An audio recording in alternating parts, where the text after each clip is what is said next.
Hey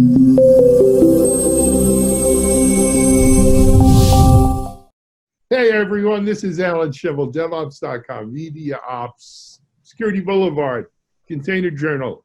Welcome to our video community discussion on software composition analysis, or SCA. Not familiar with SCA, you say? Don't worry, you will be at the end of this conversation. But before we start, I'm really happy that we have a truly all-star panel made up of some of the leaders in the software composition analysis field, and I'm going to let them introduce themselves. First to my right, Derek Weeks. Derek, go ahead.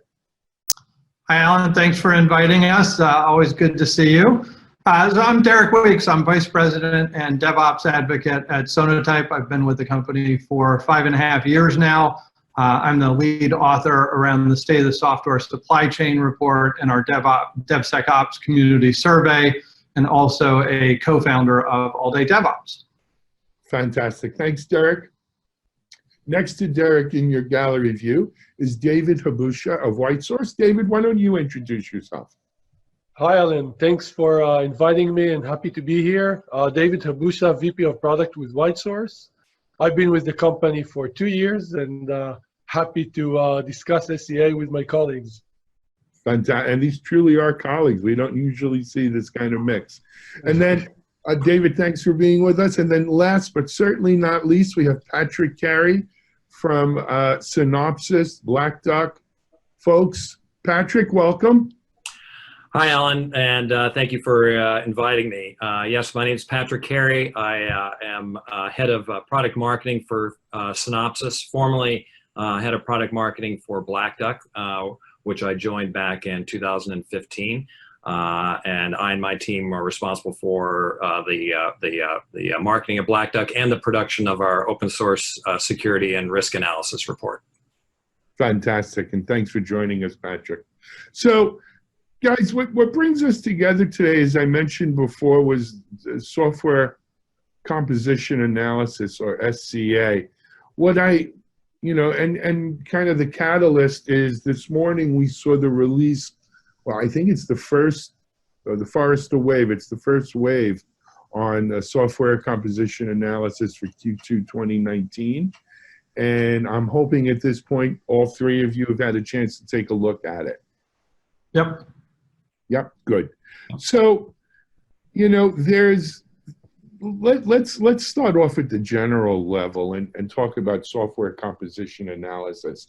I am thrilled, frankly, that finally the one of the larger analyst firms, the industry as a whole, has given a name to what it is you guys really excel at, and more importantly, has recognized the fact that most of today's applications and software are made up of components, largely made up of components, and those components are largely open source.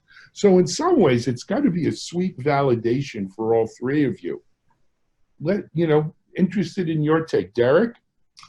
Yeah, well, certainly when I got into Sonatype, and perhaps when Patrick got into Black Duck, the market wasn't big enough for analysts to cover it. So you're right. Seeing Forrester, seeing Gartner, 451, and others cover component analysis and actually cover it within kind of how they categorize markets, I think is an important validation for this. Software composition analysis has gotten a lot of headlines over the past couple of years since the Equifax breach. But I think, like you said, it's really driven by what our customers are doing in their development teams using open source components across their development lifecycle, whether that's open source components or containers. And the more that they use those, the more that they're concerned about the quality and attributes of those. So I think this just, it's a reflection of what's happening in the market. Analysts don't necessarily create markets, they just report on markets as they happen.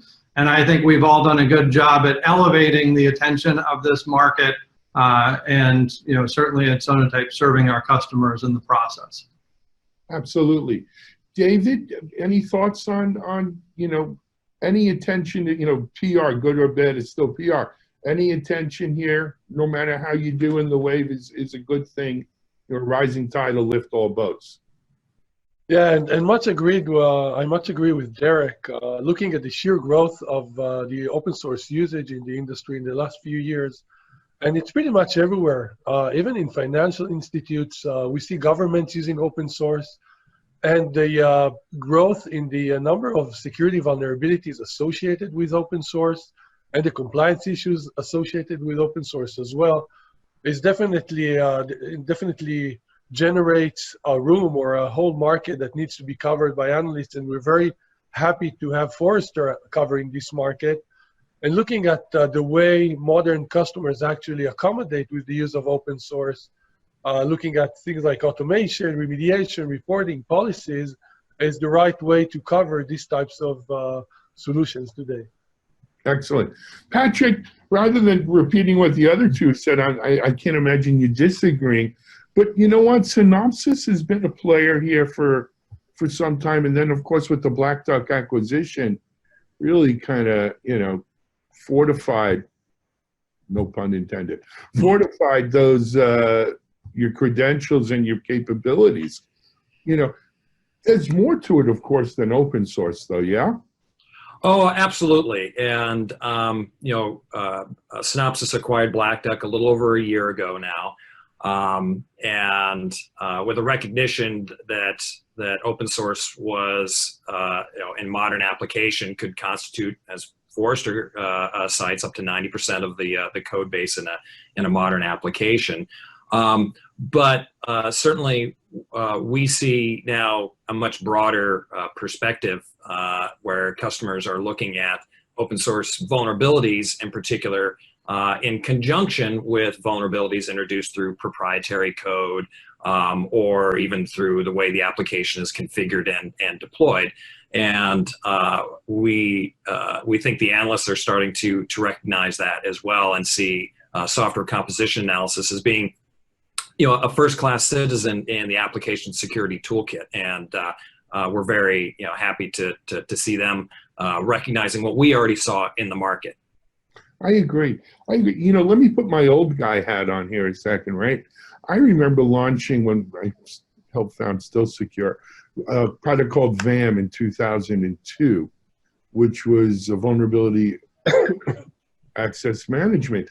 And it was all vulnerability management. And then we sort of saw the cleaving of vulnerability management and penetration testing with things like Metasploit and stuff like that, right? And then when White Hat Security came out, Jeremiah Grossman launched it all those years ago. And we really kind of saw for the first time, SaaS-based AppSec scanning, if you will. But, and then over the years now we've seen DAST and static and dynamic and everything else. And it always was sort of nipping at the edges of this reality, which is software today is component-based, right? It's very much, Derek, as I've seen you talk about, the assembly line, not very different in some ways from an automobile assembly line where we have third-party parts that get assembled into your car. So it is I think a high water, hopefully not a high water mark, but certainly a day to remember where we see a wave on SCA. But guys, beyond just scanning the open, okay, so now we'll scan open source components and tell you it's old, it's vulnerable, you need to update it, what have you. So is that what we're looking at, is just another scanner? Or where are the value adds to these scanners, if you will? And I don't even know if scanning is the right word, but the value add beyond just scanning.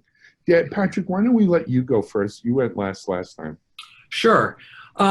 So I think what we see happening at the same time that it's hard to say that open source is growing anymore. It's grown, but this whole movement towards adoption of more automated development and deployment capabilities, DevOps, and the so-called shift left movement.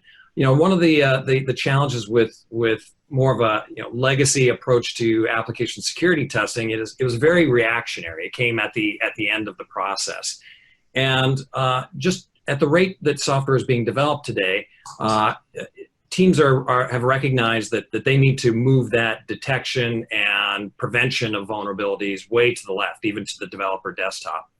So where we see kind of the frontier for this is in 3 areas. One is in integration with the other development tools that teams are using, so IDEs, CI tools, repos, the automation of policies.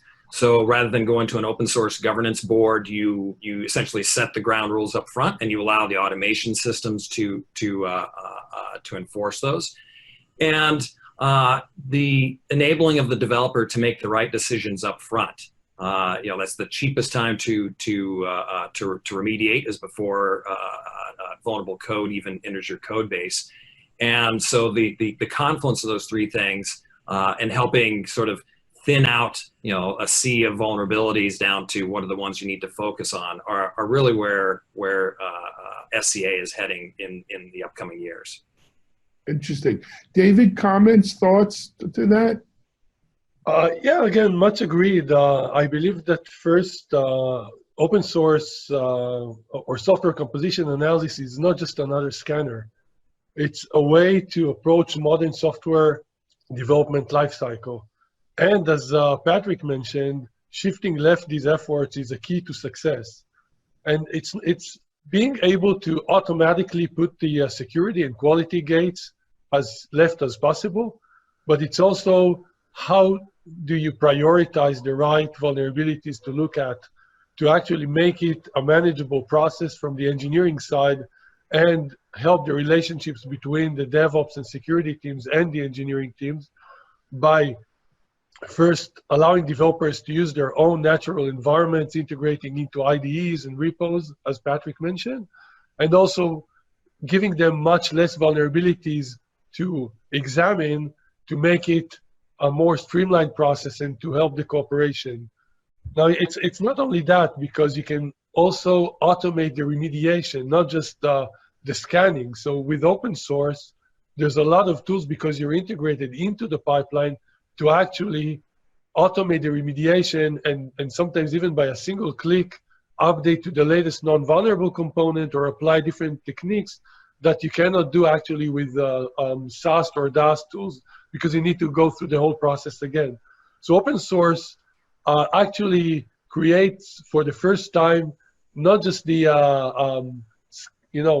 one time or periodic scanning, but a continuous environment where you can scan and fix vulnerabilities automatically and put these security gates automatically, so you can maintain a clean and secure software easily.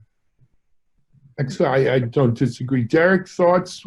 Yeah, you mentioned, is it just another scanner? I think scanning is really just one part of it, and I think David and Patrick have talked about different aspects of that. But I think getting back to what you were saying, Alan, about this is basically representative of the use of open source is representative of software being akin to modern manufacturing. You're using parts, and if you're a development team, what you want to understand is, I'm using the latest parts, I'm using the best versions of those parts, I'm using the best part within a category of hundreds or thousands of open source parts that are similar in the market. I'm using the right licenses. And I think it's really about taking information about what those best attributes are of any part your development organization is, and automating the governance of those so that you have guardrails for your developers throughout their development lifecycle. And for years I've reported on the state of the software supply chain. Why this is really coming to bear isn't just because we can do it and we have this capability, but organizations are seeing our developers are downloading 500,000 open source components into our development lifecycle each year. In some cases, millions. I've seen as high as 16 or 17 million open source components consumed annually. And when you're using all of these parts within a development practice, you can't just say, hey, all parts are created equal. You have to understand some have known vulnerabilities. You might be using 27 or 55 different versions of a part. Well, why don't you actually streamline your manufacturing and use the best version or the best couple of versions of that, rather than having 55 different versions across your organization that your developers are trying to use or trying to integrate continuously. So it's really about, how do we increase the velocity of the manufacturing process while keeping quality at the highest standard. But nevertheless, guys, we could say it's not a scanner, and I get that it's not a scanner. But some of the same issues that we had with scanning and vulnerabilities kind of reared their head here, right? And to give the Forrester folks their due, they called out some of these in the report. Things like speed of scanning versus false positives, right? Scalability of scanning. And then here's a really important, not that the other two aren't important, but another really important thing is the ability to do something, actionable intelligence, I call it, right? All right, you scan something and you've got a vulnerable open source component. How do I go about updating that?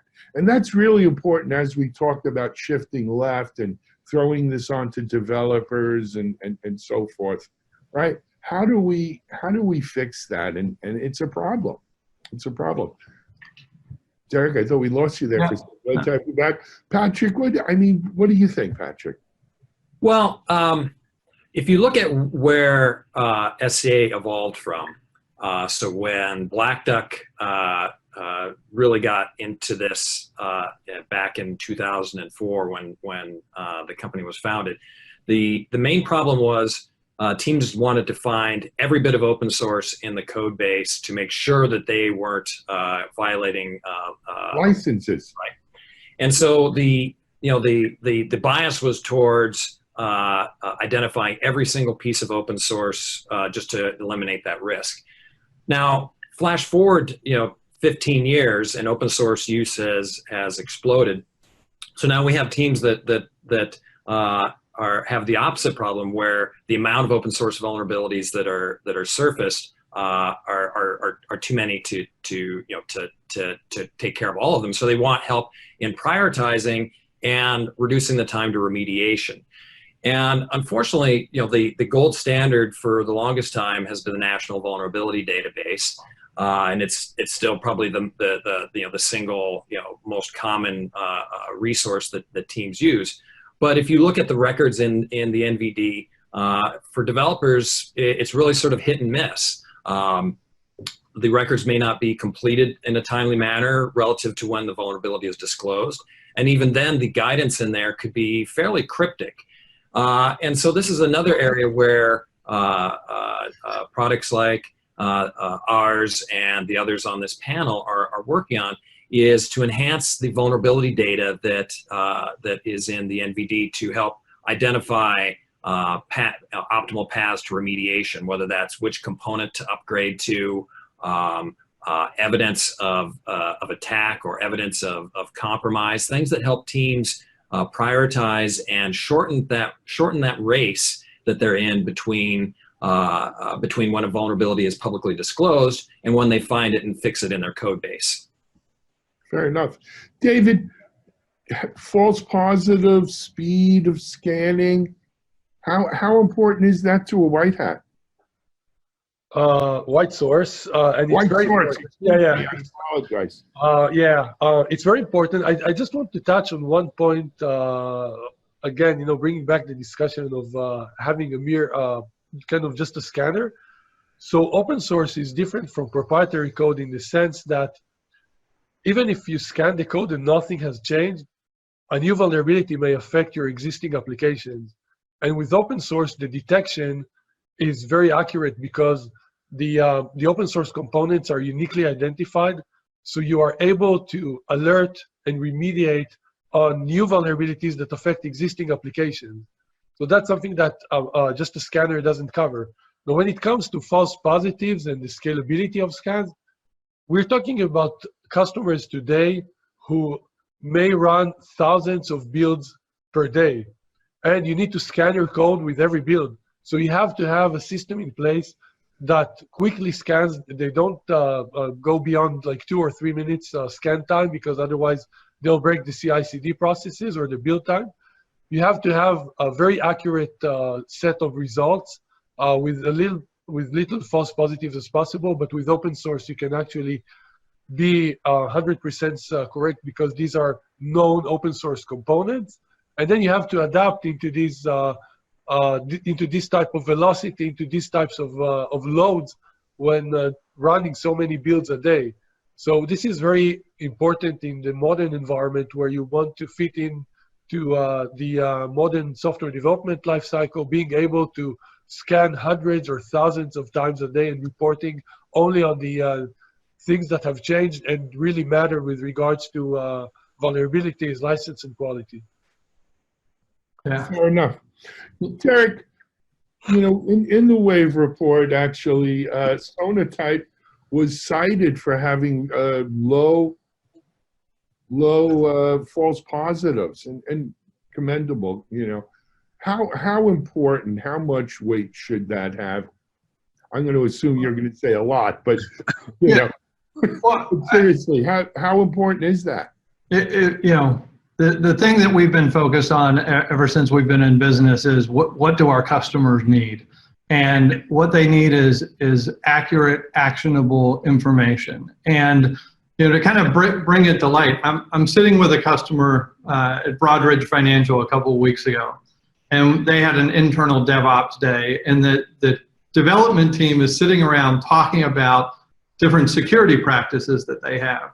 And one of these is that they have a static analysis tool within their environment. And the developers are going, man, like, we're using this and it's delivering all this information and it's noise. Like, I'm getting pages and pages of information from the static analysis tool. How do I act upon it? And I said, quite honestly, you guys are a development team. You're using a tool that was built for security teams. And that's never going to give you the kind of answer that you need. Fast information, accurate information with low noise, actionable information, so that if this thing is bad, what's the good thing and how quickly can I move to it, right? So it's not, when you say scanning, I think it gets an adverse reaction from us, because that kind of positions this as, yeah, this is another security tool and another security chain. But this is really about your developers are using something.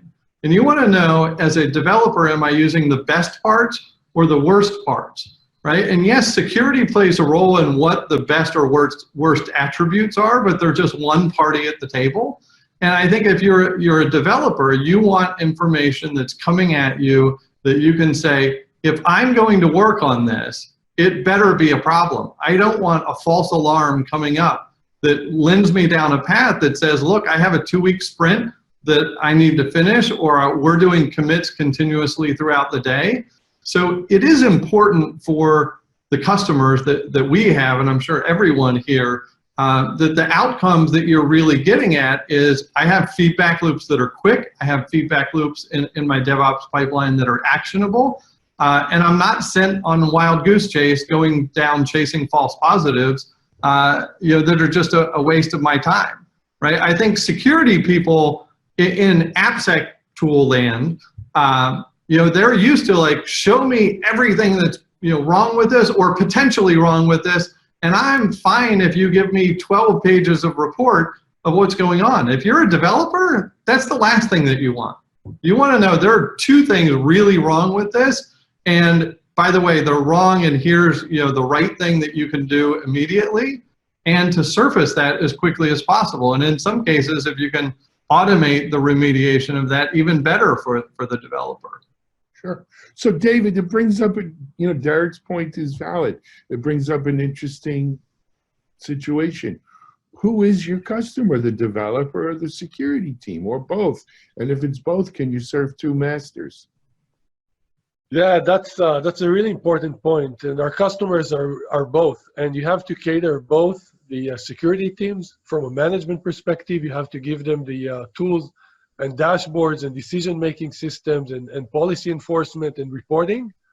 While to actually cooperate with the development teams, you have to provide the developers with tools that integrate into their normal day-to-day development environment that, as Derek mentioned, only focus on what matters, on the very few vulnerabilities that make the difference, the high severity ones, the ones that actually impact your applications, that will be called from your app, and then you have to integrate into their IDEs, into their repositories, and give them the actionable information about the essence of the vulnerability, how to fix it, and also the automated tools to actually fix them as soon as possible, so they'll be able to build the software again and to ship it free of security vulnerabilities for the next version of the software. And the friction today, and I know that it's something that is kind of repeating between the security teams and the development teams, as Derek mentioned, developers don't really like resolving security issues. So you'll be better off giving them just a small number of vulnerabilities that really matter in their own environment, in their own tools, so they'll cooperate and they'll resolve that as quickly as possible. So they are our users as well, but in the sense of the tools that need to cater to the developer community, these are different tools. These are more integrated tools into their environment. So security team sets the policies, the reporting, they look at trends, and they'll be able to report to their management, while the development team actually resolve the issues in their own natural environment. Excellent. Patrick, I know what the history of Black Duck, and look, I remember in 2004, Phil Odens was still is a good friend of mine, right? Open source licensing was kind of the reason for being. Well, with the, merging into Synopsys, obviously, you have a much bigger history and heritage of working security. How do you guys kind of balance, serving both constituencies?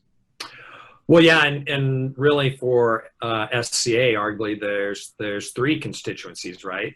Because as you point out, back when software composition analysis was primarily about license compliance, it was sort of a legal team, development team partnership.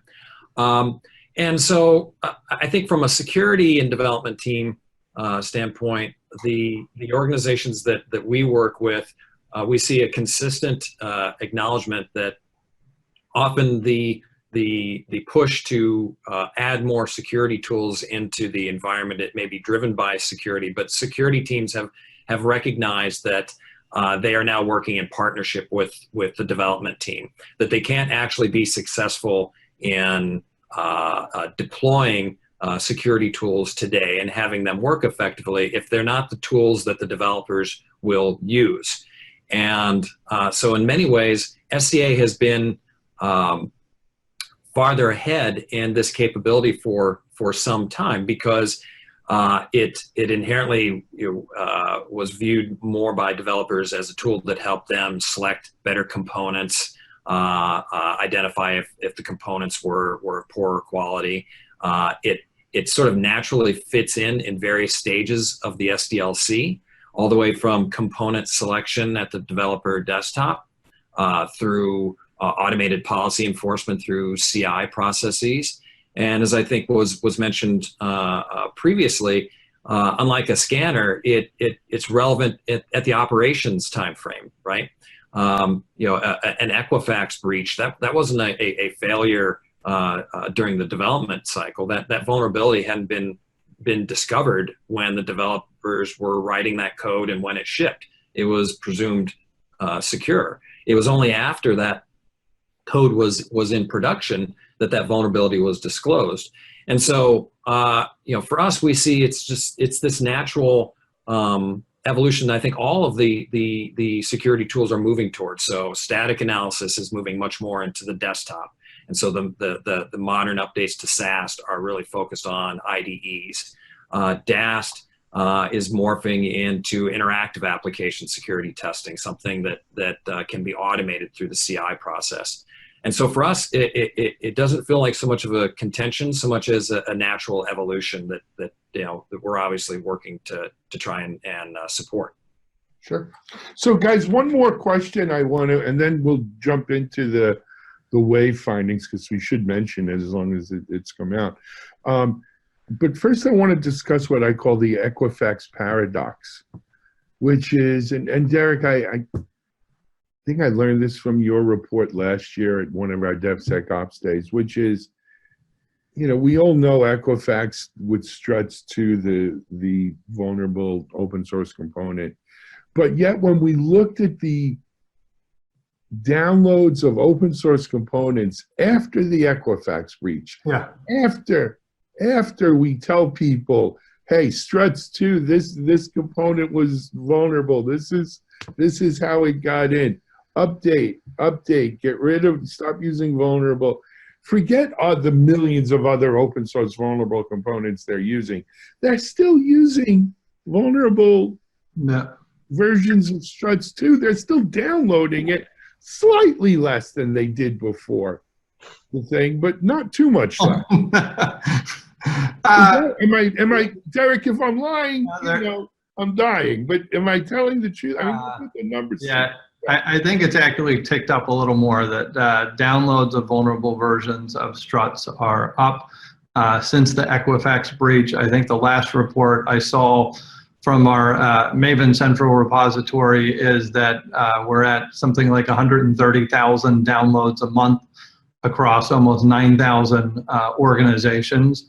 I think a couple of things come to light here.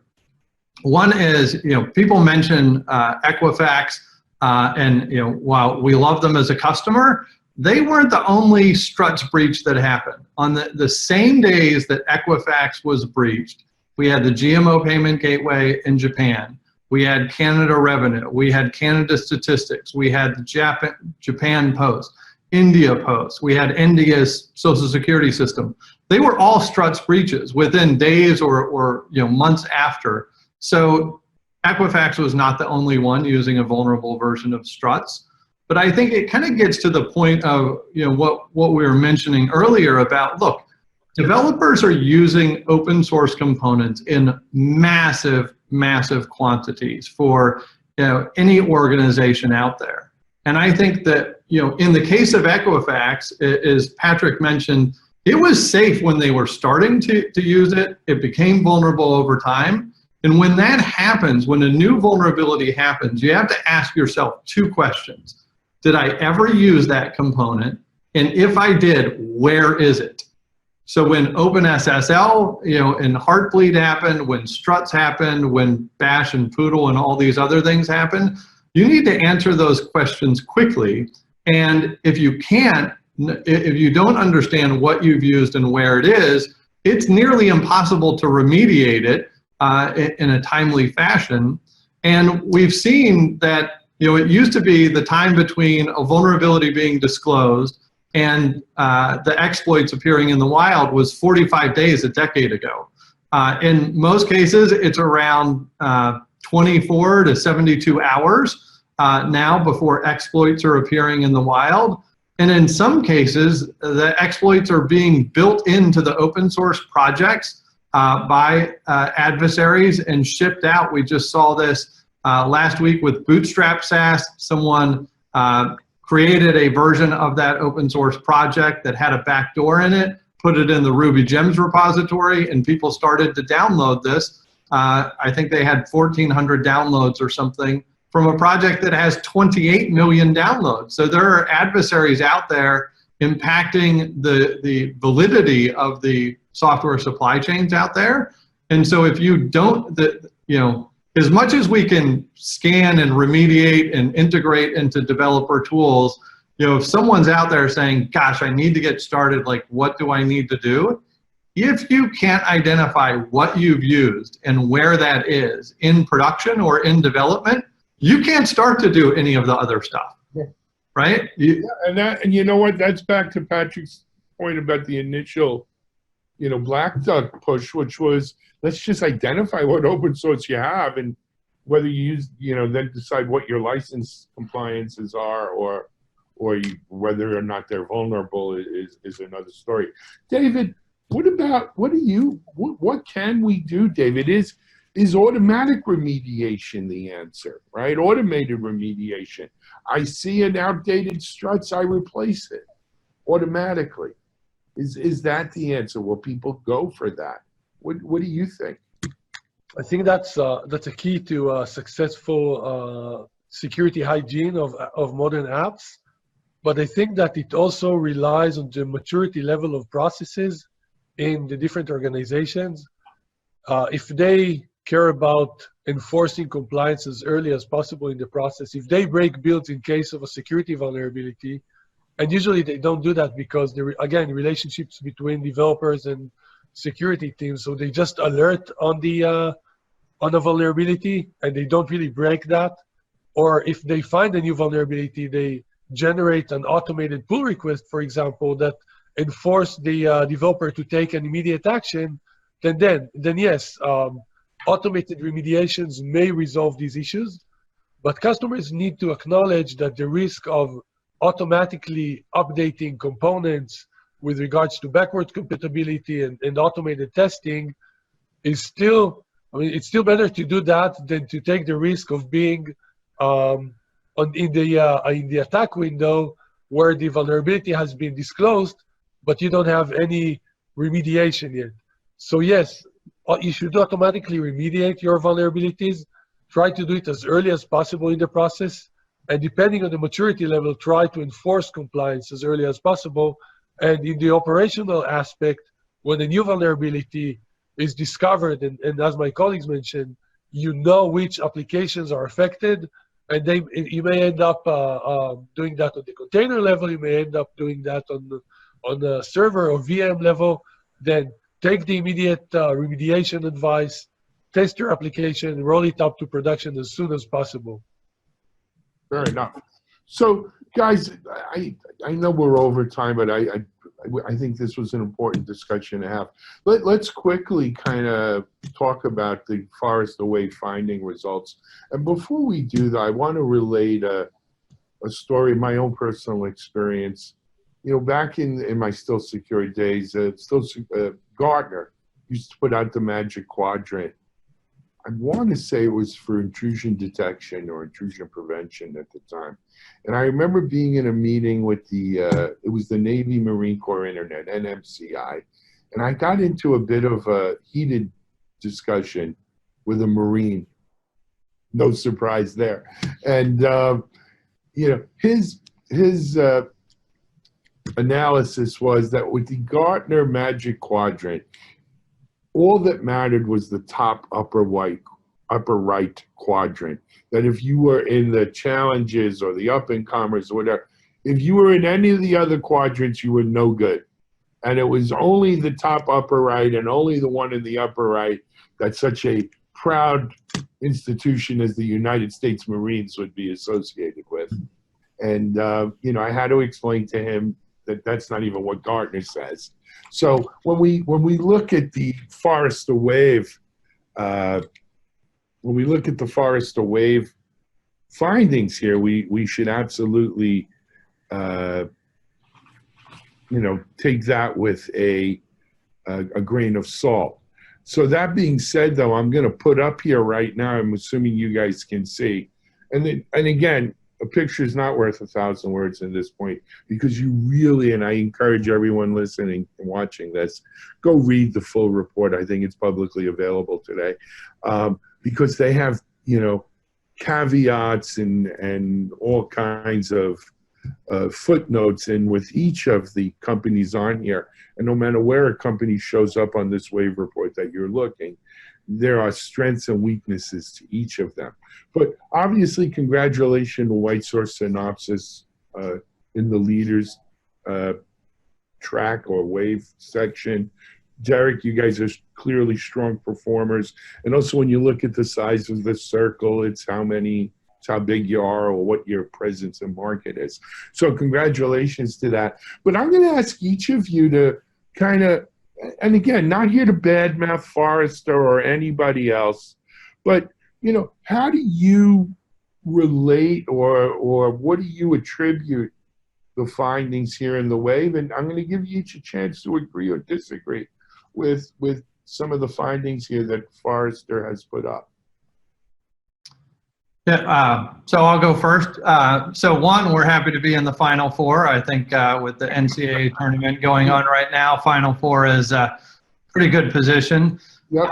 And the other thing, I think Amy DeMartine, who led this at Forrester, I think did a good job at figuring out what attributes were important to the market, understanding what we were doing at Sonatype, and the commenting on the very low positives, the remediation guidance, the integration into DevSecOps pipelines or into developer pipelines, which in our case are a lot of DevSecOps pipelines.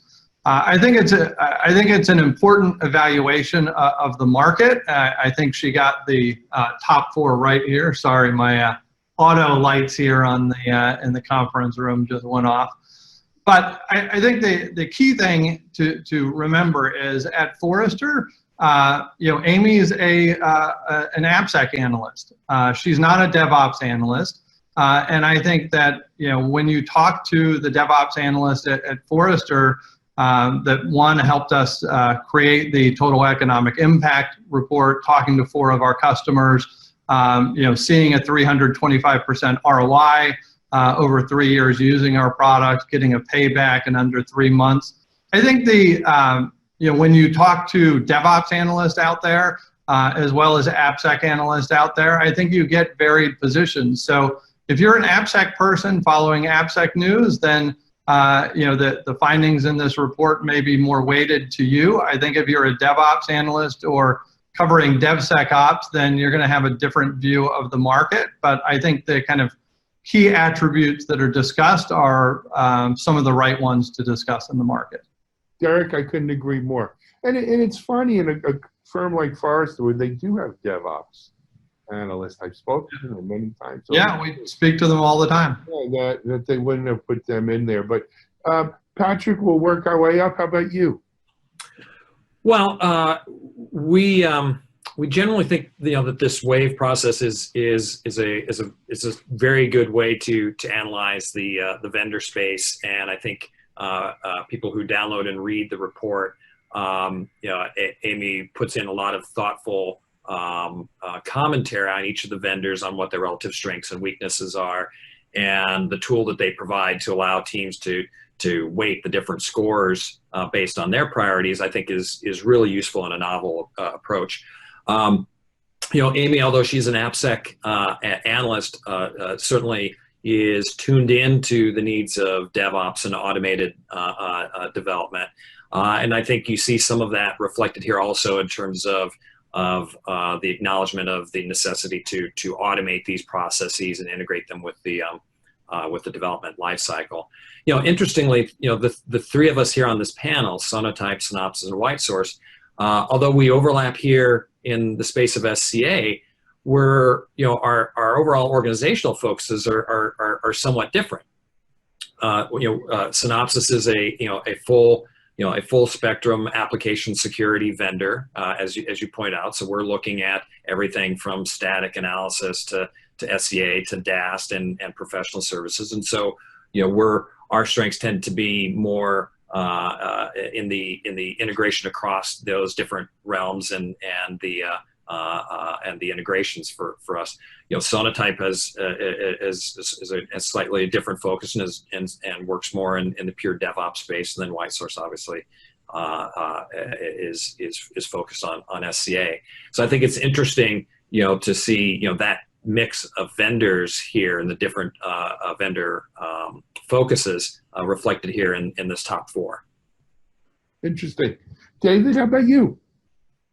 Well, it's been a very interesting process to walk through this report, and we're happy that the criteria that led to the scoring of the report that is based on the actual principles that we just discussed, which are enforcing compliance, remediating security issues, generating the right reports on time, and also catering to the both management and security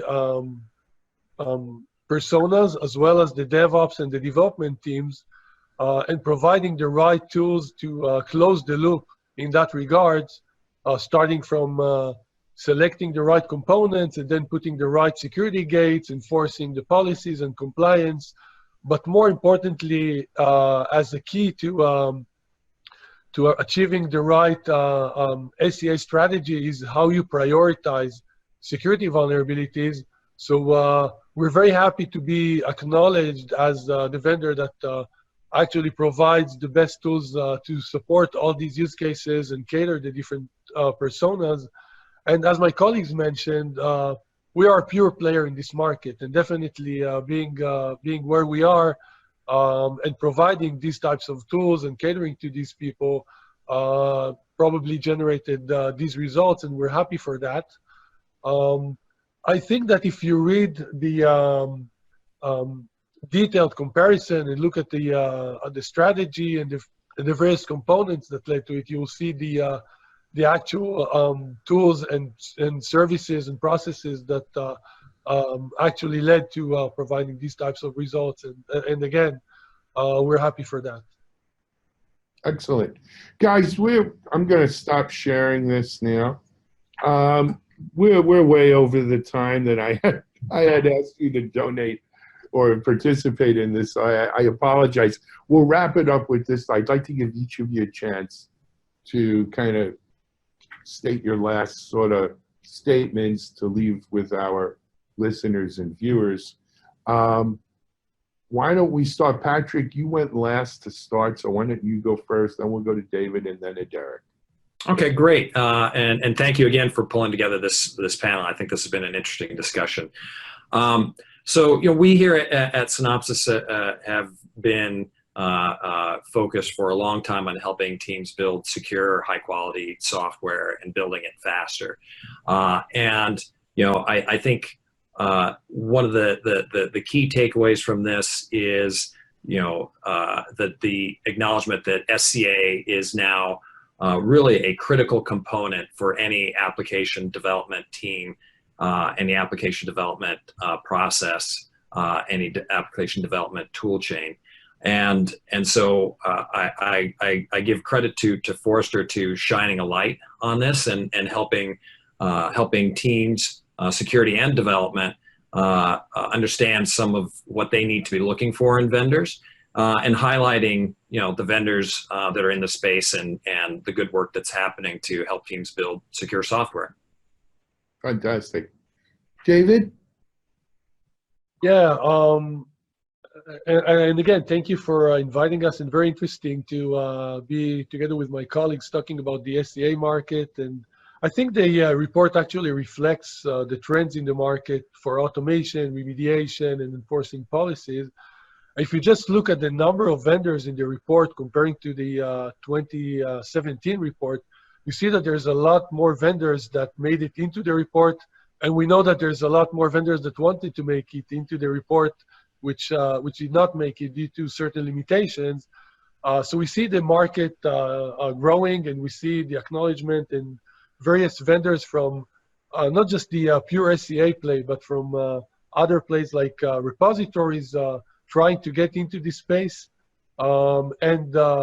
We think that the work that has been done on this report, trying to really understand the right ingredients associated with an SCA solution, were very kind of reflecting the market and the needs. And again, appreciate being on this panel. Thanks. Thanks, David. Derek.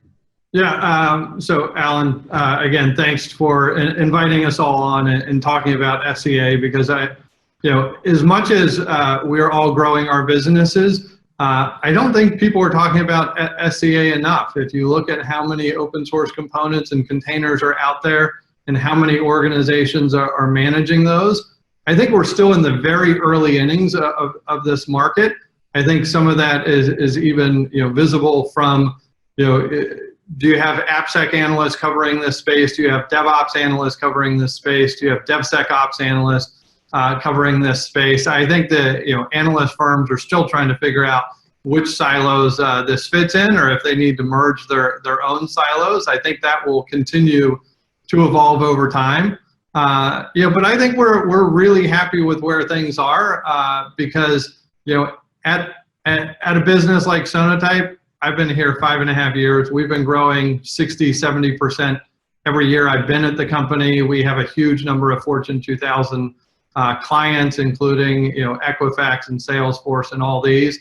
And I think that if people aren't paying attention to the open source components that they're using, they need to start looking at what they're using and start evaluating solutions that can help them deliver higher quality code faster, and include the development teams, the DevOps teams, the security teams, the architecture teams, the legal teams, into a solution that really plays toward and caters toward all of them and enables them to work together in, I think, newer, higher velocity ways. And so I think if you're listening to this and you haven't looked into this space, I think the time is well overdue, and it's time for all of us to step into this and take a good look at the different vendors and different offerings out there. Thank you, Derek. So guys, let me just wrap it up by saying that, number one, I think it's really a red letter day where we can really focus attention on SCA, and we can help educate people on what SCA is, why it's important, why they need to get with the program. Whether you buy into a wave report or have problems with how they tabulate it, it's another story. I think all of us are at least glad that someone's looking at this. It's important. Secondly, really kudos to all three of you, because let's face it, you're all competitors in this space.